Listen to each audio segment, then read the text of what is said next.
One.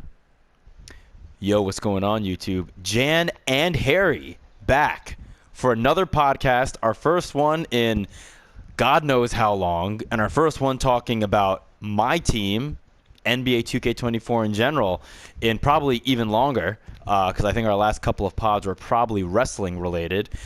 Before we get into what was revealed, and they're not calling it a blog. What are they calling it, Harry? They're calling it something else? A courtside report, something like that? Yeah. Courtside report. Yeah, so before we get into the courtside report, Harry, how are you, sir? Great to have you. Jan, it's great to be back on the podcast. I was actually thinking today, it's been 2 years since we started the podcast, since I Wow. think that was the 2K22 blog or Courtside review, whatever it's called. So it's crazy how it's been 2 years. We're back talking about 2K24. We kind of skipped a year in between, but it's great to be back talking about the next year's 2K coming out soon. Yeah, really soon, actually. At the time of this recording, we're currently recording this at 10 p.m. Eastern on Tuesday, August the 29th. So the game is going to be out in roughly 10 days. And so we're going to go through the courtside report.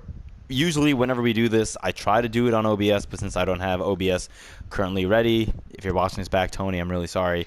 We're going to just have a play now game from NBA 2K22 on PS4 because that's the last 2K that I played. Which is crazy for me. So we're going to have that playing in the background very, very faintly while we go over the courtside report, which, let me pull it up right here. I believe it starts with the different gem tiers, which I kind of want to let you lead off with this, Harry, because one of the things that you and I have been talking about when it comes to the start of my team is the pacing of overalls and the gems, and I know you're pretty passionate about this. So, Harry, why don't you start us off talking about I guess, the launch gem colors. Yeah, it's funny because this is one of those things where I'm curious how many people care as much as Jan and I about this because I remember even going back to our 2K22 podcast, we were really upset that it was week 1 and they were releasing a diamond Derrick Rose and a diamond, I forget who it was, but we were like, how are they already releasing diamonds this early in the year? Because I hate that pacing, and it's funny, my fondest memories of 2K are when you begin early in the year, you're playing with the emeralds, rubies, sapphires. And then as the game goes on, they'll slowly introduce pink diamonds. I feel like that's such a great way to extend the longevity of the game. So I couldn't be more happy that 2K is finally caring enough to do this the right way. We're starting in the beginning. It'll allow us to kind of use lesser overalls in the beginning, have more fun with those cards, and then as we play with them more and more, they'll release newer cards. I think that's such a cool way to just begin the game. I think it mentions in the blog the fact that they're making cards that we probably haven't used in years of 2K with rubies, emeralds, sapphires. I mean, last year in this 2K23, you can already pull a pink diamond in packs, which I thought was ridiculous. So I love now that, like I said, we can use old cards. I think they mentioned that in every game mode, whether triple threat offline, online, clutch time, we'll be able to compete for a ruby, and those will be some of the best cards in the game at the time. So, yeah, no, I'm a big fan. What do you think about it?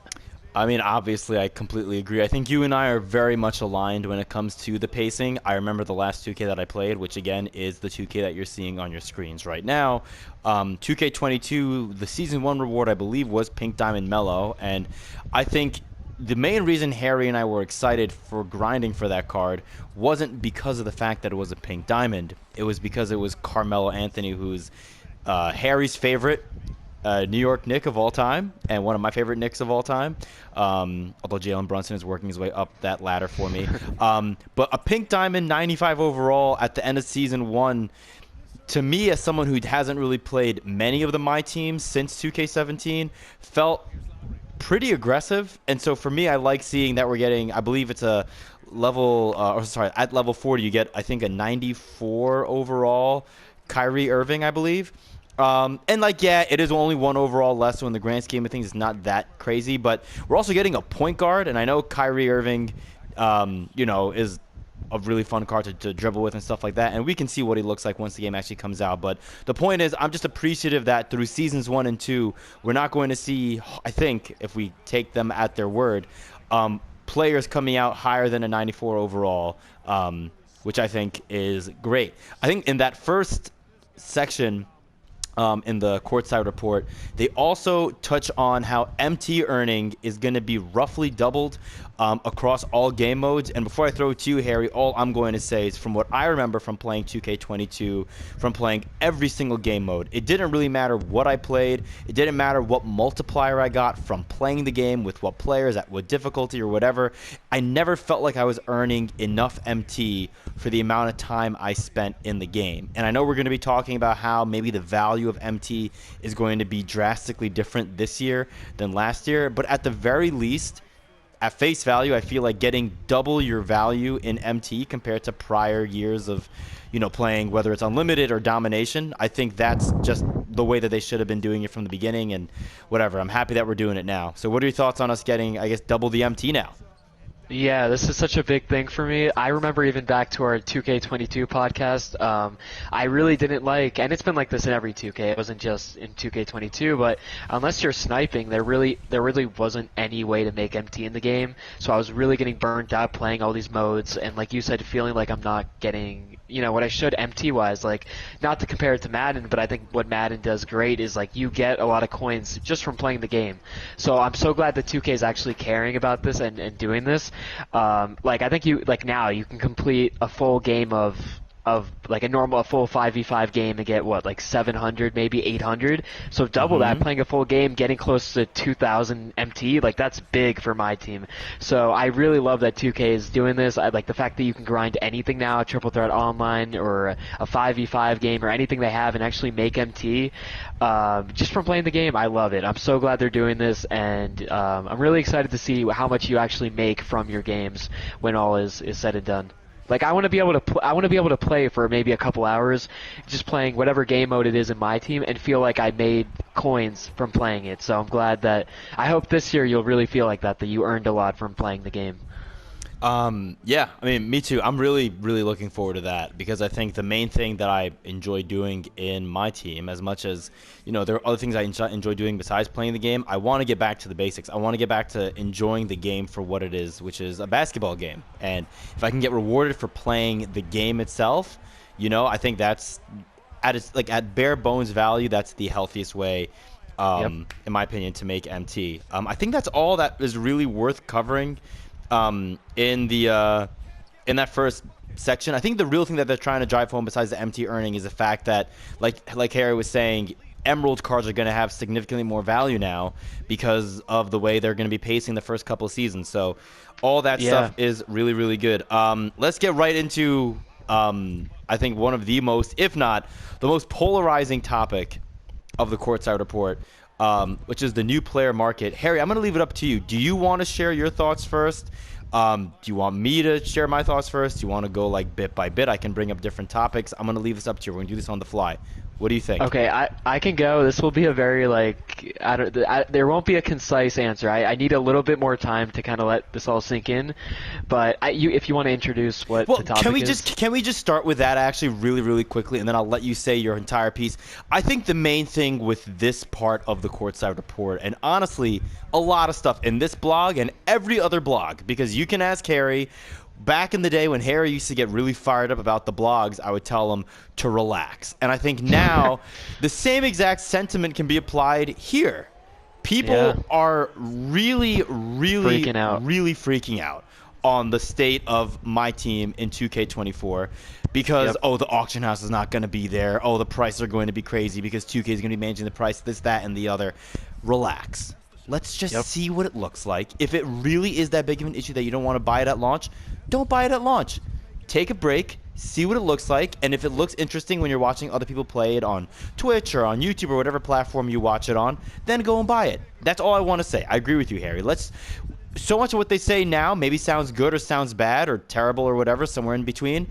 But we're never going to know until we actually see the game come out, and then we're not going to know again until, season 4 or 5 when we get our first Dark Matters and we see how those are priced. So, anyways, the floor is yours, Harry. What are your thoughts on the new player market? Okay, so I don't know if you even mentioned what it is, but they're taking out the auction house. No more sniping, no more putting up cards. They're adding a player market where pretty much every card that comes out of packs you can buy with MT or VC from 2K at a set MT price. And then pretty much they also bring in the MT values, going back to how everything is doubled. Now quick sell values are doubled. I think they mentioned a Ruby can quick sell for close to 30K now, which is really cool. And they mentioned that let's say a Diamond Carmelo comes out of packs. He might have a really high price to buy from this market coming out, but over time, maybe weeks after the card kind of gets a little bit older, the prices will go down so you can get him for cheaper. At first, I was very hesitant on this because, as we talked about earlier, before like weeks before, maybe even a couple weeks ago, I said I'm really looking forward to sniping on this game and really getting back to the roots of that and online. So this was clearly a big game changer. It throws a big thorn in my way that they're taking out sniping. At first, I was a little because I don't know how pay to win this might be. Where now that you can buy MT, I figured maybe that 2K was doing this to make as much money as they can. Are they ruining sniping? Are they trying to prohibit people from buying MT and selling MT, which was a big problem, or are they really doing what they said in the blog, which is making it a fair playing field for everyone?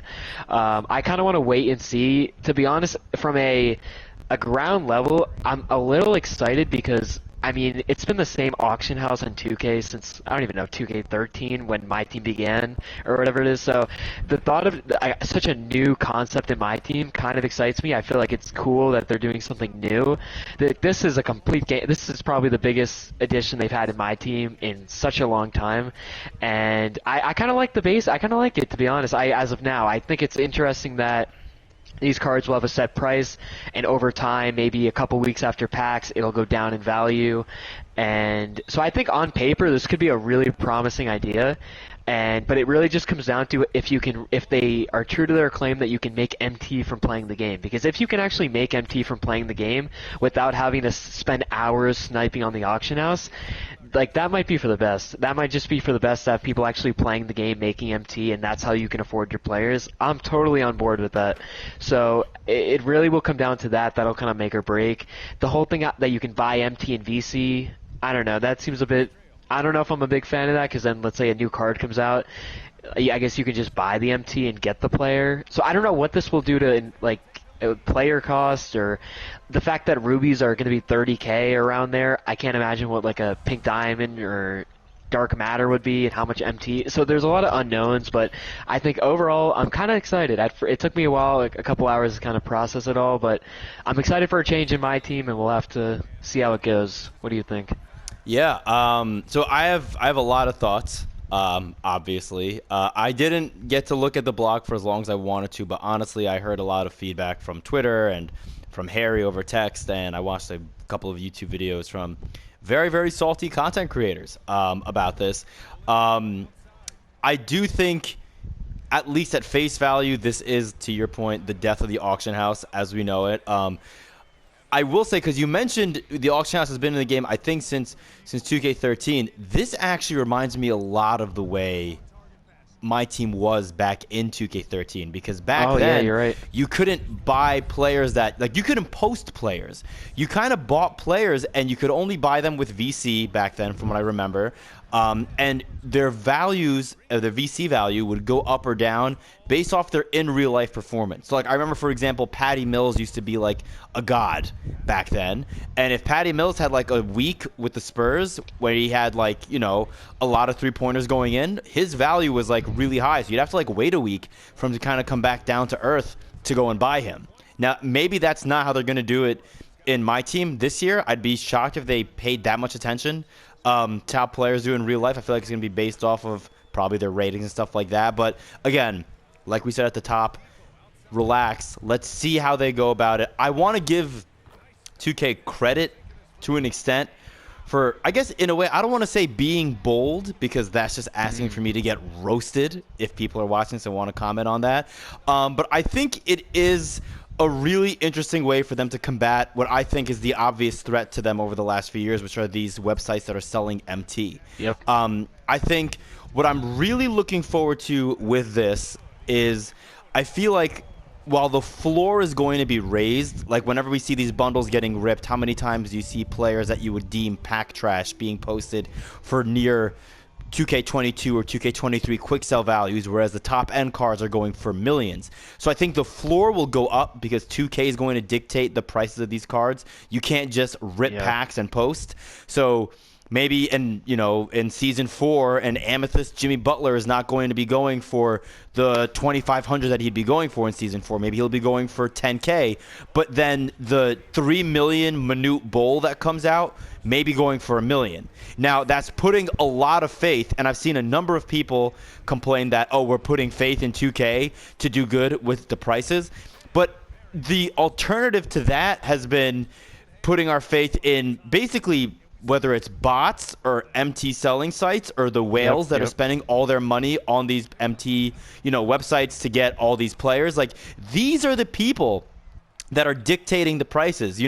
People that were laughing. I remember last year and the year before, at least I'm assuming last year, when, you would have a bunch of Hall of Fame badges and you would get like a really, really lucky pull and you'd get, Dark Matter Yao Ming, and you would just give him every Hall of Fame badge under the sun, and your Yao Ming would sell for like $3 million above market value because he had all these badges. That was ridiculous to me.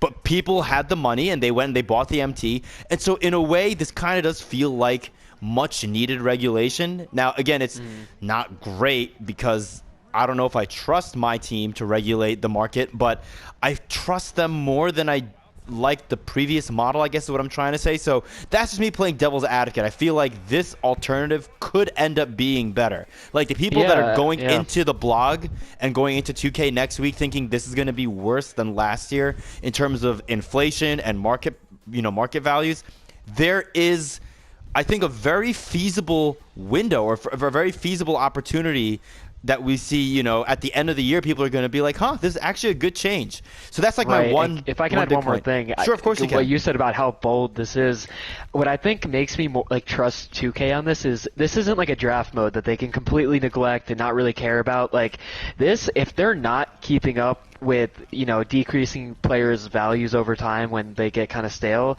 and if they're not setting these prices where people who don't spend money, don't buy MT, don't buy VC can get, this will make or break this entire mode, and they know that they're going to lose so many people because they're going to give up. People are going to give up if it's hard for them to make MT in the game, and they really can't make double the coins, and they're struggling to afford an Amethyst for 100K or whatever the value could be. You know what I mean? So this is something they have to pay attention to. They have to, if they knew what they were getting into. They're putting a lot of work on themselves to market every price and decrease and increase people's prices based on what's going on and how long that card's been in the game. And they need to make sure people have enough MT to get these players who aren't spending money on the game. So, like I said, they have a lot riding on them. So, I'm going to give them the benefit of the doubt.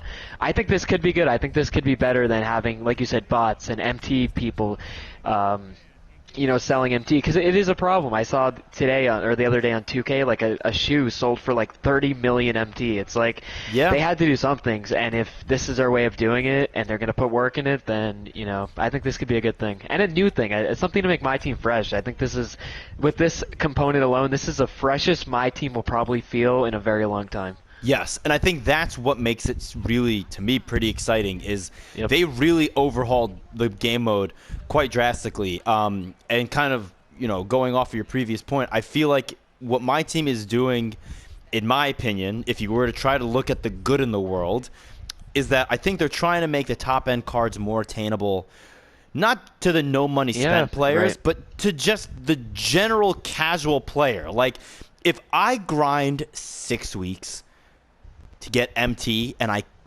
can't afford to pay for a top end card, that's an issue to me. If I'm no life in the game, if I'm playing the game and I'm very frugal with my MT, I should be able to afford, like a top end card. Maybe not every single card, and maybe 6 weeks is not enough, but I feel like in last year's 2K, if I were to grind and get like 1 million MT, that's a quarter of what I need to get a Dark Matter Yao Ming on launch, Yep. So I do like that they are doing that. And when it comes to MT buying, first of all, I don't play this game, but this is not a revolutionary idea. MLB The Show, you can buy stubs. They do have an auction house, but you can buy the currency directly through them.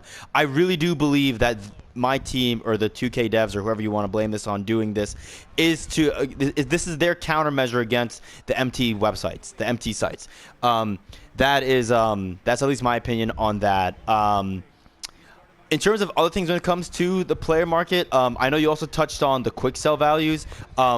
The quick sell values to me are very interesting, and I find that the most fascinating part of the entire thing, that they're going to be consistently fluctuating and decrease. Like if a card comes out, launch at 2K a couple weeks, it's going to be easier to get. I think that'll be interesting to figure out the budget cards.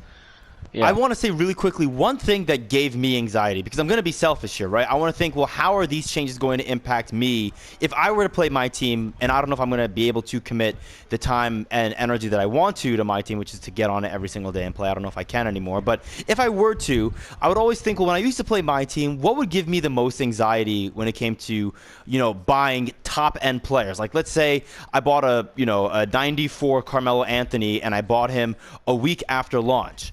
If 2 weeks later on their official Twitter page, if they leaked or revealed, I guess, a 94 overall LeBron James coming, who plays the same position as my Melo, everyone's going to be panic selling their Melos. You know what's not going to happen in my team 2K24? Panic selling. I'm very curious to see if I had a Carmelo Anthony, and let's say his quick sell value as a diamond was, we'll just say 50K, because a Ruby Patrick Ewing is 25K. If he goes for 50K, if I know LeBron is coming out tomorrow, will they adjust the quick sell values immediately? Will they adjust it the day after? I didn't even think about that. These are all things that I'm thinking about where I'm like, so much of the anxiety that I get from team building comes from worrying about the next big drop. It's like in Madden Ultimate Team, I was always afraid of investing in a quarterback, so you would get a quarterback, every other day. And I think the same thing when it comes to point guards in my team. Why would I want to invest in, like we already know that we're getting at level 40, at level 40, you're getting Kyrie Irving 94 rated. Why would I want to invest in a point guard, But, whatever. The point is, I think the panic selling aspect is not going to be there anymore for obvious reasons. So that to me is very interesting. I think the quick sell values are incredibly interesting, and the other point that I'm interested about in seeing how it's going to progress throughout the year is they said that, like you said, the prices are going to fluctuate. How much are they going to fluctuate? Like, I think the floor is going to be so high because, if you were to get, a Ruby, and that's another thing I'm interested in, is if the quick sell values for all Rubies are 25K, well, what's the cost of entry? How much is it going to cost to buy Rubies? I was about to bring that up because I was listening to Carlos' story, and he, in his mind, automatically assumed that the quick sell value would be the what you buy it, but it can't be. You would think they would be a little discounted. So that makes me think how expensive some of these cards are. If a Ruby could be over 30K, but maybe I guess that could be in the beginning of the game when Rubies are one of the best cards in the game. So it'll be interesting to see how they figure all that out. Mm-hmm. Absolutely. Outside of that, I really like that they're adding, in my opinion, real value to the card grading service now. Oh my god, yes, yeah. And the holo cards, they're 4 times the value. So now holo cards actually mean something. There's a point to grading your cards, because before I hated grading your card. I felt like the design looked bad and it did nothing for you. So now if that can make your quick sell value make like 2 to 3, even 4 or whatever it is, times more than what it currently is going for, that's going to be big. And I think they mentioned in the blog, you can now grade your card 3 times. Yes. Compared to just once before. So I assume everyone will be grading all their cards in hopes to make more MT from eventually selling their card down the road. Because you can actually maybe get a card for maybe 20K, and after grading it or whatever, you can maybe quick sell it for even more. So that could also be a form of sniping and whatnot. Oh, absolutely. The other thing that I'm wondering is, are they going to adjust how much it costs to grade a card? And my other question is going to be, if you grade your card and you get a 7, assuming a 7 is still the lowest, does your card depreciate in value? Like, will my 25K Patrick Ewing, will he now quick sell for 21K? Because I graded him and I got a 7? I don't think so. I think the way they made it seem like it can really only go up. But I guess that's interesting because now you would think the cost to grade something would be higher because you could be getting a lot more. Yeah. That could be the other way, is if the cost for grading goes up. Like, let's say, for example, the cost of grading a card now costs 5K MT, and you grade one of your Ruby cards, and you get a 7. Maybe it'll only go up 1K MT, so you'll be losing a net 4K MT in that. But then you can try it again, and in a way that'll be like you're gambling. To your point, you can keep trying to gamble and try to get a higher grade in hopes that you can sell the card for more than its original quick sell value. So that to me is incredibly interesting. And then, you know, I'm also very curious to see. I mean, I think the biggest losers here are obviously going to be the people that were doing market content and sniping content. But I wouldn't give up total hope. I just want to see what the market looks like. How is 2K going to fluctuate? Once we get an idea for how 2K adjusts prices of cards, then the market people can come in and they can talk about trends. Like, oh, if they're going to do it based off of cards coming out, performances, whatever it is. It's more than likely going to be the former with cards coming out. But right, that and if I could like add one more thing, like, of course, no, because you're right. It's like, you know, there's a lot of people who play Madden who focus their YouTube and Twitch on the market side of things, and I noticed like a lot of it. It's not even about sniping, which you would think. It's all about the market, the trends, and what could be selling high now and later. Like this could be like a whole nother dimension, a whole nother level to sniping, where more people might be interested in that because it's going to take a lot more than just you know, refreshing an auction and buying a player. Like this is a lot more. You gotta really know your market to get the trends, know when to maybe quick sell a player when a new card might be coming out. So for all they know, this could be better for them. Yeah, I totally agree. Quickly skimming through the rest of the market, but I think we covered everything. Yep. In the when it comes to the new player market. Quickly, besides we can mention there's going to be a deal of the day every day. That oh yes, I actually have a bullet point. I think that's very, very interesting. That to me is interesting. And then I guess I want to transition from there to the pack market, talking about deals. Although this may go more into the collector level or the collection aspect of it. I kind of like that when it comes to deals, you can also get an entire set at a discount. At discounted rate, yeah, I like that too. Besides that, when it comes to the pack market, the only thing I was really going to ask you about was your thoughts on the fan favorite or guarantee bundles. I guess you can like spend, I think last year it was like what, 200k VC, and you get a bundle with a guaranteed top end topper, I guess. So like if you had like, you know, 5 dark matters, you can pick one of those 5 to be, you know, the topper that you get. Do you have any thoughts on that? Because I actually do like that there is guaranteed value. I know that you can argue that it's pay to win, but people are going to rip packs no matter what. I like there being guaranteed value. If you're going to be spending, I mean, 200k VC is a lot of money. So if you're going to be giving 2K that money regardless, and you're giving that, you know, that person that chooses to spend that much money and an unauctionable version of that card, which I'm assuming the quick sell value is going to be probably similar to what quick sell values are this year for that card. I don't think it's going to be that harmful to the economy of the game. Okay, yeah, no, I really like it. It kind of reminds me of like the 2K17 days when the boxes would have toppers in them, and I thought that would make pack openings a lot more fun. I'm probably not going to be opening packs, so this doesn't really affect me, but I'm curious what you think. So I'm confused where if you can buy this 5-pack box with a guarantee top player in the pack, are we assuming that the player in these packs are going to go right to the marketplace where you can just buy that player? I'm curious how that will affect packs, because why would you open a pack when you could just buy VC or buy empty then buy that player? So do you think there might be a delay, or I don't know how they're going to do it?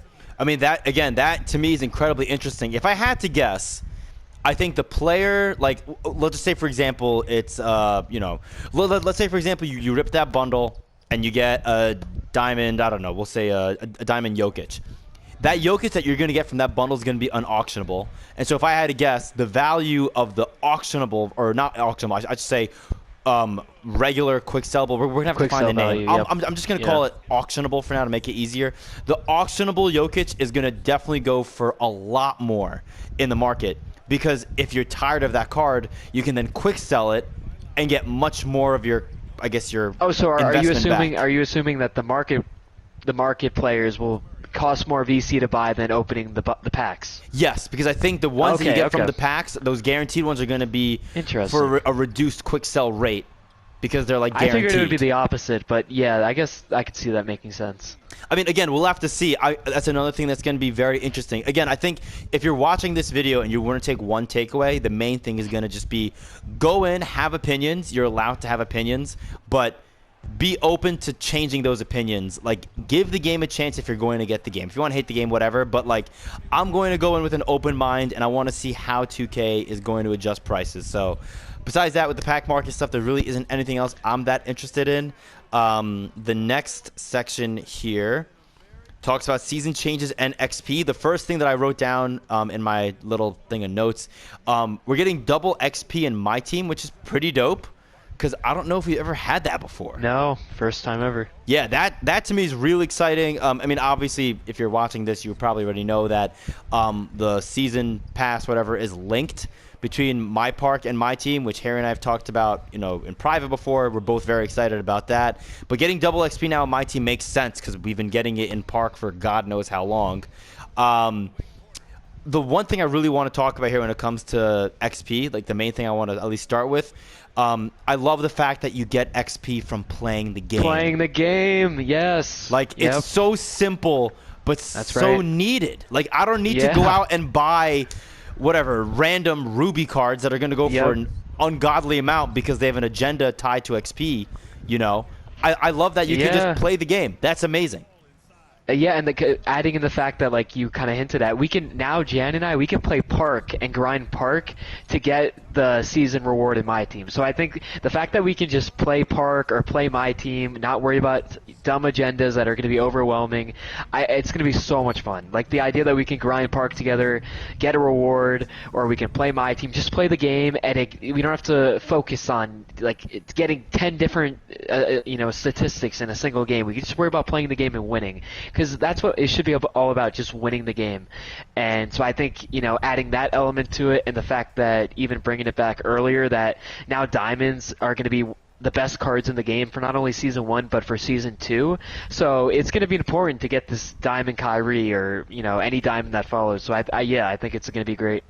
No, it's fantastic, and I also just really quickly, this reminds me because I mentioned the pass before. I'm not going to name names, and I don't really care. But there are a couple of content creators out there and people with opinions on Twitter, YouTube, wherever, that are really bashing the Battle Pass because, we talked about, or when I say Battle Pass, I mean the Pro Pass, the one that's $10 for the season, because they mention in the blog a little bit later on down that if you get the $10 Battle Pass, your Kyrie Irving card art changes.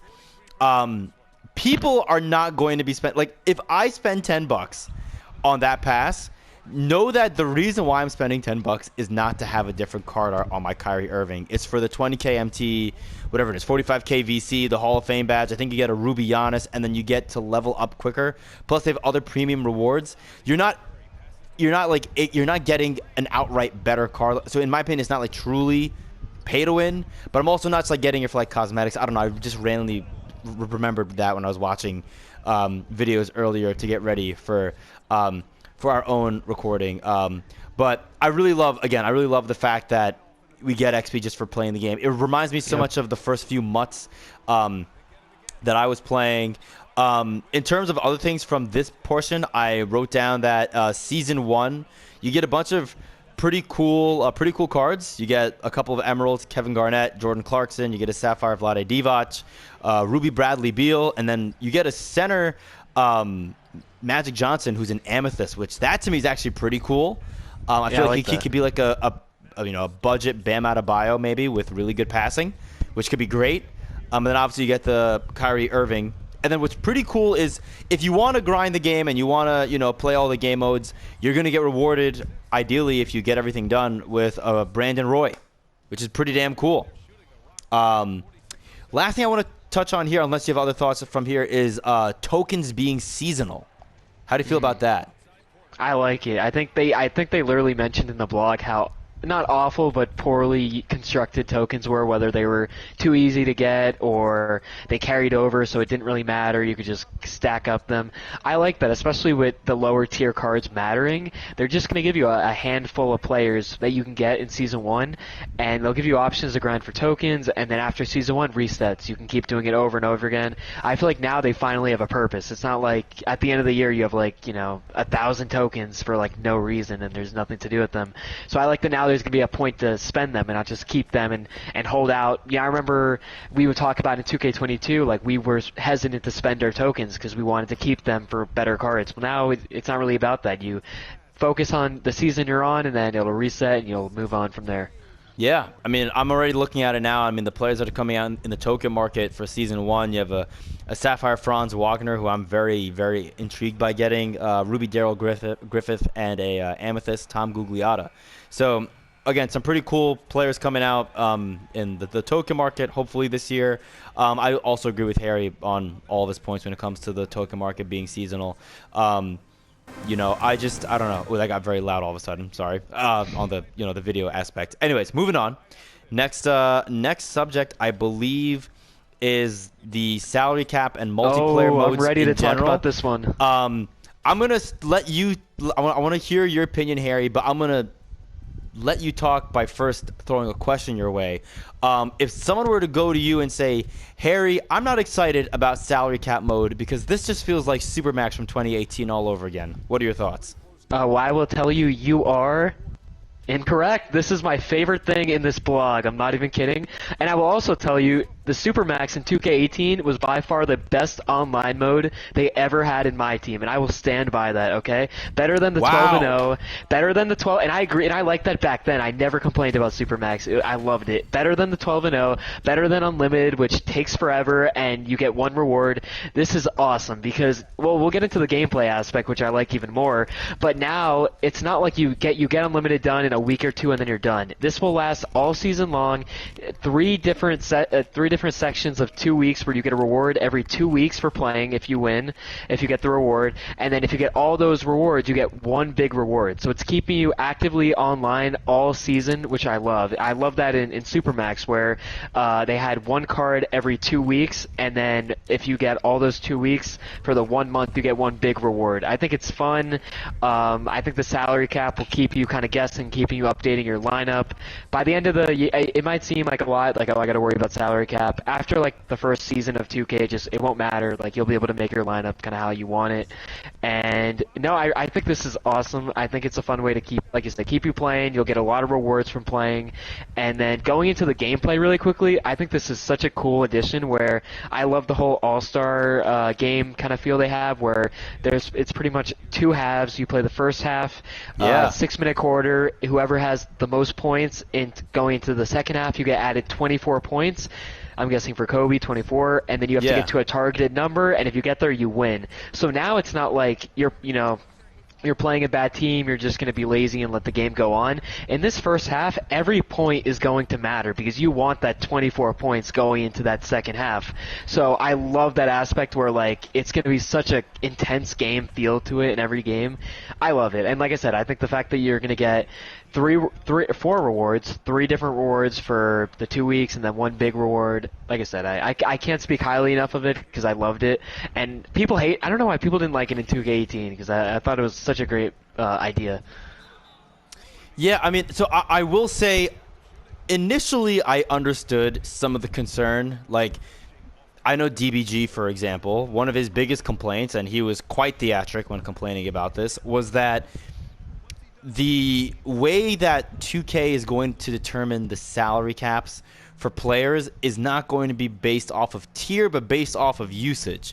So it's going to defeat the budget beasts. But my counter argument to that is, doesn't that kind of make it, I mean, at least on the surface, a little more exciting? Because if everyone knows about a budget beast, it kind of defeats the purpose of the budget beast. I kind of feel like, if anything, this is good, because if everyone's using some random Sapphire card and that Sapphire card jacks up in value, well, maybe that just meant that that card was so good that it was kind of not overpowered, but it brought way too much value for its worth on the court. And so now it makes you have to kind of go out of your way and reinvent the wheel, reinvent your lineup, figure out new ways.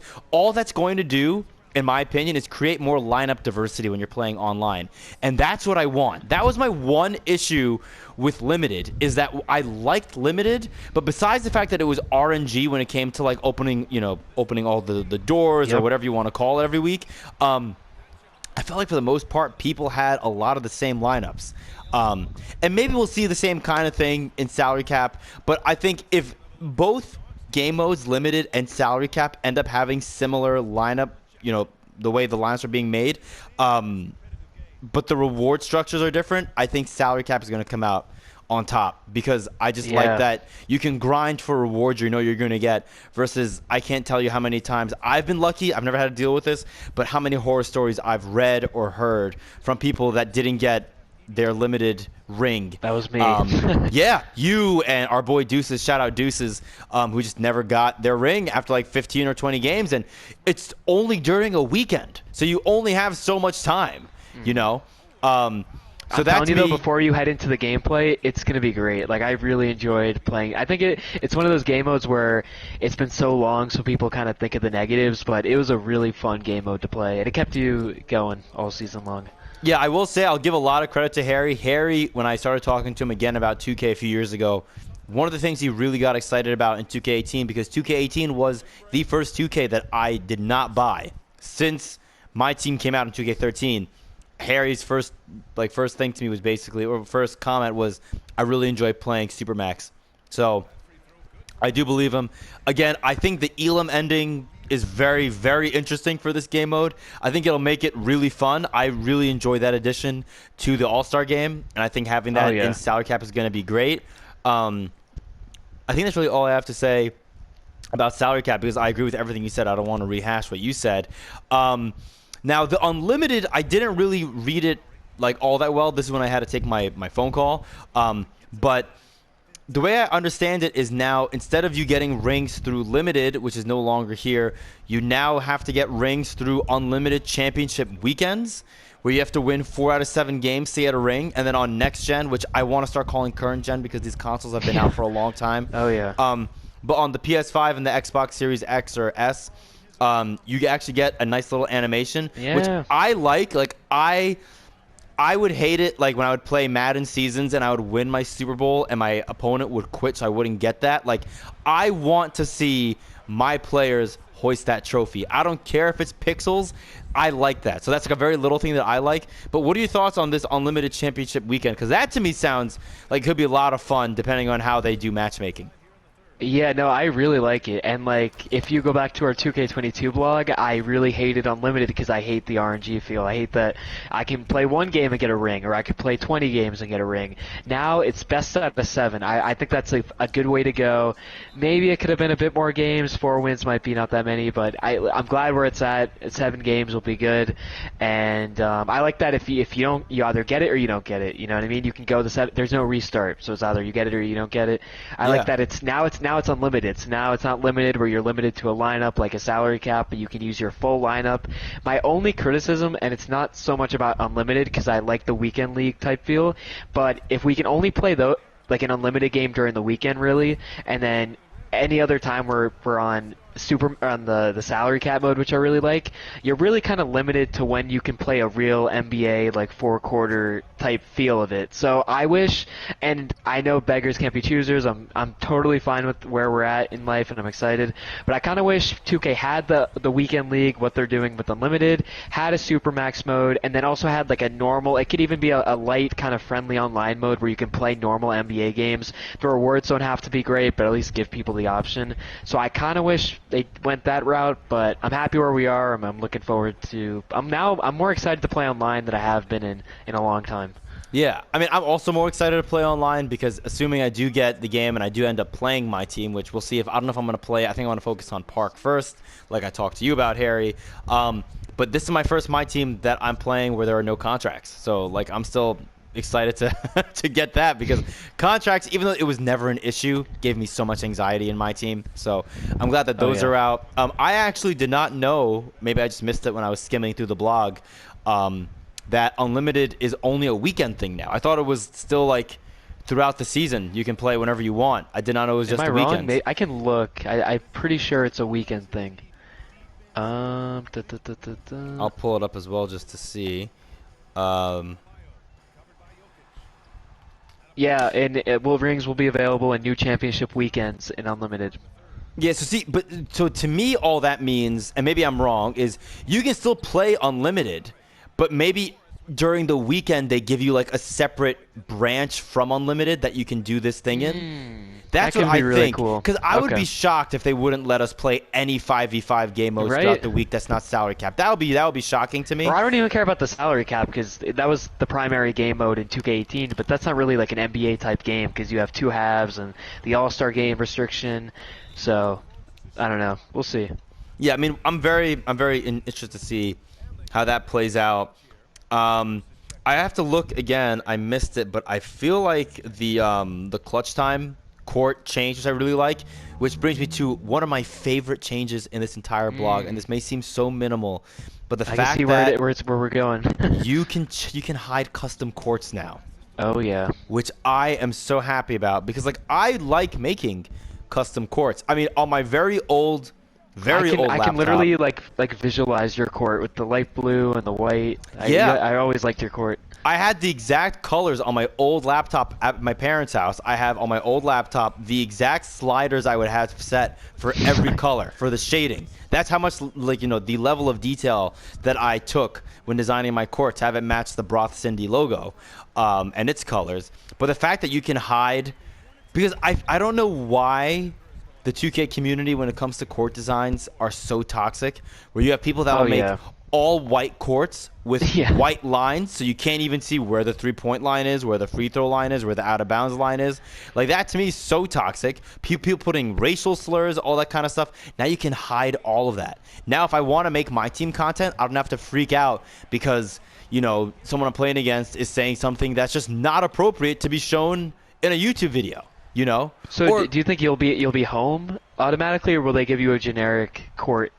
Or how that do is you a think great they'll do it? question. I am assuming that just to make it easier, they're going to just put it as your home court. But the only thing that makes me think they're not going to do that is you can not that it's ever been an issue, but the home team gets the ability to Gets spam the triggers. free throw. Yeah.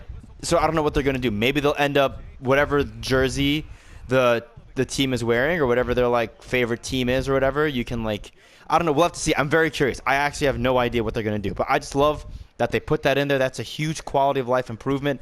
I love that. Also, in terms of online games, do you have any feelings towards the clutch time shot clock going to 24 seconds from 14? I really like it. I always like clutch time, but surprisingly enough, as small as it may seem, the 14-second shot clock was kind of a turnoff. Like, I just felt like, yeah, it's fun to play, but then when you go from that to like an unlimited type mode, it felt off balance, so I kind of avoided it. So I like that now it's like they're really treating it like an NBA game, 24-second shot clock. I think it'll make the 5-minute games go by quicker, and if you're making double the coins, I think that could be a really great way to make like quick MT from. So yeah, I'm excited about that, and I don't know if you were going to mention it because they kind of briefly hint at it, but I really like the changes to Triple Threat Online. I like that instead of just randomly playing games, not really knowing what rewards you're going to get, they're building it like Triple Threat Offline, where one win you get this, and second win 3 wins. So I like Yes, that. I did see now that. Now you know what you're getting into, and you have something to grind for in that mode. So I love that. I've been wanting that since like 2K19 when they first started doing that. Yeah, again, a quality of life improvement that I think is honestly a really, really big deal, in my opinion. Like, it makes the game mode more rewarding, which is actually not just quality of life. It's just a general quality improvement. I'll say the only thing that I liked about the 14-second shot clock in clutch time was the fact that people who were spamming pick and rolls against me could only do it for 14 seconds instead of 24 seconds. But the counter to that is what I didn't like is when I'd play people that just wanted to, sweat and no life the game mode, and they would full court press in clutch time. Well, now by the time I'm getting my half court offense set up, I have 5 seconds. So now I'm like jacking up a terrible shot. So it goes both ways. I'm looking forward to it. Outside of that, the only things that I really want to touch on, besides the fact that we can now save multiple lineups for TTO Oh, and I'm clutch sorry, time. you skipped over one really big thing. Well, the coaches was what I was going to touch on last, but was there something else? Yeah, triple threat co-op now. You can now play yes. with people that aren't your friends. It's like Park, but my team. I think that's so cool. The fact that you can that's play with right. just random people online. It's like literally, it's like Park, except with my team players. I think that's such a cool thing.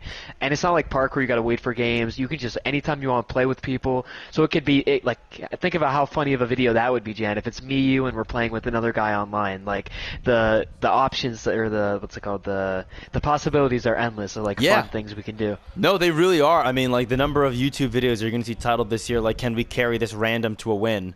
You know, Right. like I can definitely see that now. I mean, I loved it because like one of my favorite things to do on the old 2Ks when I didn't feel like playing my team and I felt like playing a team-based game mode, even like on stream, would be the I guess whatever it's called, like the play now or the team up online, where you would play as like some random like Yeah, yeah, Western yeah. Conference All Stars, Eastern Conference All Stars, and I'd play like Kareem or I'd play Dwight Howard or something because I always play center in those game modes. And I'd play with like a bunch of randoms or a bunch of people on stream, and that was always a lot of fun. Also, we didn't talk about it because we talked about it in person outside this recording, but crossplay is really big for Harry and I because Harry's on PlayStation and I'm on Xbox, so we'll Think be able to about it. hopefully.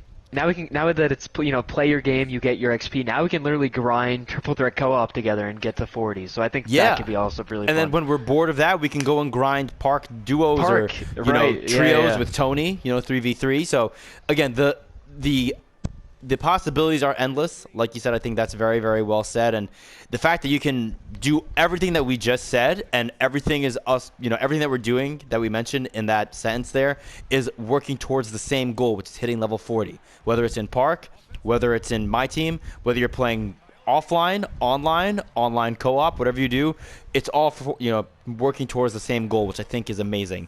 Besides that, the last thing I want to touch on that I think is really interesting to me are coaches. Very small gripe maybe for most people, but to me it was a really big deal. I felt like coaches were way too overpowered in the previous couple of years of my team, and I felt like coaches really killed lineup variety way too early.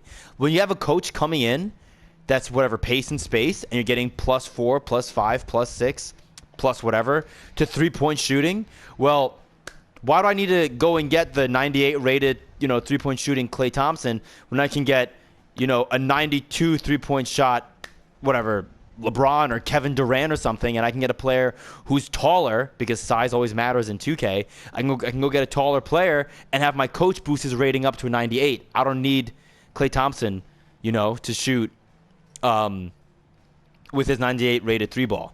So I like that. I mean, have you seen the coaches part of the blog, Harry?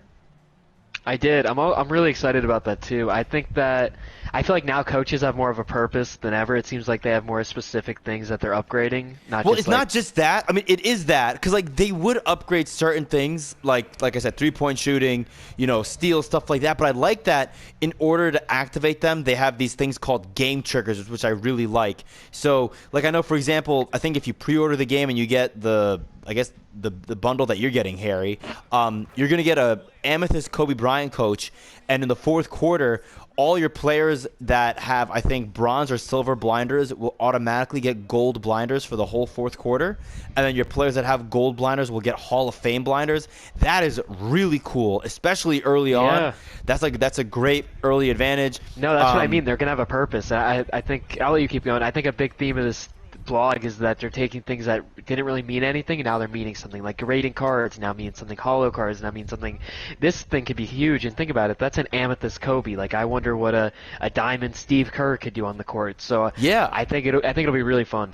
Yeah, and what I would really like for them to do is, if you give us coaches that have really good perks, but then make those perks hard to accomplish. Like I forget the name of the T-Wolves head coach, but I think his Emerald coaching card requires you to force like 2 turnovers in 1 quarter, and then when you do, you end up getting like a bunch of defensive boosts, but then you lose those boosts once the like I guess if they take the lead on you or once the score changes. So whether you're trailing or you're winning, once the other team takes the lead, you lose those boosts. Yeah, so or like if in my career in 2K23, you get to, as a player, you get to pick what it could be like you could pick a boost on the court and what you have to do to get it. It could be you have to get a layup, a 3-pointer, and a free throw, or in like 1 quarter, and then you get your boost. Right? I kind of like that. Maybe you'll have to do stuff to earn what you're getting from your coach. Yeah. So I'm really excited about that. The last topic I didn't really read at all. I don't really know if I care about it that much. I do like that they updated the edit lineups menu to make some quality of life changes. But when it comes to the Shatter prizes, do you care at all? I mean, that just feels like the mural all over again. I I don't really care, but I do think the dynamic duo of who's it, Derek Fisher and Robert Horry, that they both go from a sapphire and an emerald to rubies. I think that could be a huge dynamic duo in the beginning of the game when rubies are going to be like high valued in the game. So that I'm excited for, but that's about it. Well, I think I don't have anything else to add. We are at 54 minutes, so we have literally 5 or 6 minutes left. So I would love to hear your closing remarks here, Harry. What are your thoughts after reading what I think is one of the most polarizing and, again, I'm going to use the word bold courtside reports we've seen from my team maybe ever? What are your thoughts? I'm really excited, I'll be honest. I think a lot of what I complained about, if not all of my complaints, have been, as of this blog, alleviated. I don't know about the game, we're going to have to wait and see, but I can name so many complaints that I had from not earning MT, boom, now it's double. From triple threat online, not having a point to it, boom, now it's like triple threat offline. Limited or unlimited, well now you can get, it's not, win a game, maybe you get a ring, now you have to get 4 wins. They're bringing back salary cap, a mode that I like way more than unlimited and way more than the 12 and O's. There's probably more, but there's so many things in this blog that I've been complaining about, and you could attest, Jan, for such a long time. So listen, it really looks like they're trying. I think I'm excited. I think I definitely did not expect all this in this blog. I was comparing it to other blogs earlier today, and no blog can compare to this one. So listen, I'm excited. I'm glad that we're both feeling very positive. I don't think this compares to like the last blog we did where we were positive, but looking back, there really wasn't much to be positive about. So I think now they're really, I can tell they're really putting in effort this year, and I like that. I think that's very, very well said. I'll say that I don't think what I'm feeling towards this blog is as much excitement, and maybe that's because I'm just used to being let down by 2K and my team like we all are. But I will say I'm leaving this blog feeling intrigued, and that's a feeling that I never feel leaving a my team blog ever. It's always like, okay, this just feels like a reskinning of the previous game. This very much feels like they tore down the foundations, and they're trying a bunch of, I mean, some stuff they're maybe bringing back, like if you want to say salary cap is like Supermax, whatever. They're still bringing it back, 5 or 6 years later, so at least that's still pretty interesting.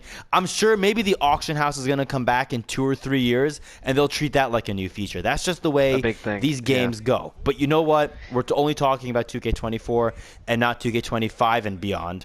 But you know what? I really want to say, one more thing. Yeah, sorry, keep going. No, go ahead. I was going to quickly add to what you were saying. Yeah, I think the reason why we're feeling so intrigued is looking at previous blogs, I noticed they're not very specific about what they're doing. They might say, oh, the rewards are going to be great. I feel like this was like the first time they're making changes and they're being specific about these changes. They're saying how many wins you need in limited or unlimited. They're saying how the coins will be doubled and the quick sell values are going to be higher by this much. So I think a lot of this stuff is very like, I'd be shocked if we're let down by a lot of these things that I mentioned because they're kind of just saying how they're going to be exactly. So yeah, I think that's why part of the reason why we're more intrigued than normal. Yeah, which I think is great. We will see. The plan right now is for Harry to get the game. He already has it pre-ordered at launch in 10 days. I'm going to be talking to Tony, obviously, and I'm hoping that we can both get the game. And if that happens, we'll be bringing a lot more, not just my team content, but park content in general on the channel, along with Harry, who may be streaming himself as well. All that, soon to come. We'll be announcing all that stuff if it happens. I'm sure, if and when I get the game, we'll be doing more of these podcasts. It's just good to have you back, Harry. Thanks again for your time. This has been great. I'm really excited, man. I'm really excited. Again, I'm intrigued by the blog, but I'm excited about the possibility of making content with you yet again, my old buddy from the old 2K15 days, running it back for old time's sake. So listen, thank you for having me on the podcast. I don't know, there might be like a minute left, but no, thank you. It was so much fun recapping the game, talking about the blog. So listen, like you said, ready for 2K24. I'm ready for the content we're going to create, and listen, that's about it. Yeah, that's all we got for you guys. Thank you for listening. If you have any comments or questions, just hit us up in the comment section. You can hit us up on Twitch as well. We'll probably be live there a good amount once the game comes out. But yeah, we appreciate your time, Harry. I appreciate your time, and we'll see you guys on here hopefully really soon. So yeah, until next time, peace.